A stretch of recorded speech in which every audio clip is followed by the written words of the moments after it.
Are running. Co pan sądzi o krzyżu? Hello, Mike. Hello. Maybe not. What about launching Polish version of TechCrunch? Huh?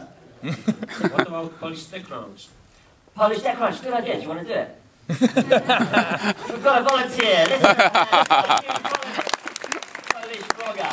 What's your name? Maciek. Maciek. Good. Sounds like a good name for a blogger. You are first. Okay. Serious question, actually. Now, I'm really happy to answer that, actually. It's a good question. Now, whenever I go around Europe, people say, Mike, why is there no TechCrunch Slovenia? Or TechCrunch Bulgaria, Greece, Spain, etc. Congo. It's a good question, to be honest with you, and it's a hard one to answer.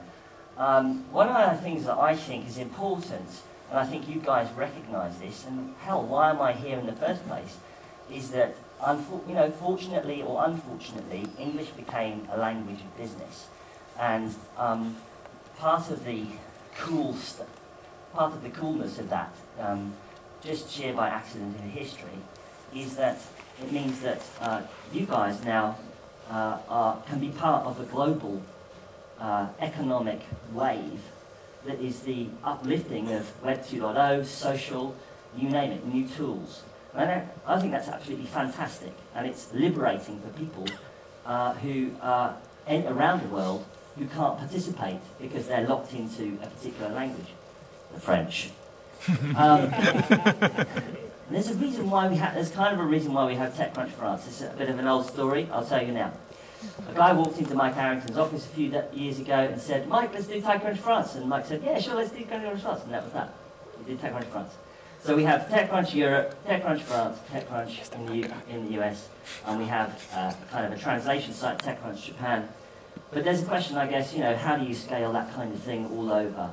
I think in some sense, TechCrunch Europe acts as an aggregator, a writer specifically about you guys in Europe, and I think that's something to be applauded. And I actually look for people who can write in English intelligently about startups across Europe. I've tried to find stringers, bloggers, what you find... How to apply? Huh? How to apply? Sorry, How to apply for the job? Email me. But, yeah, no, seriously. So what I really want is, I want people who can write intelligently about startups across Europe.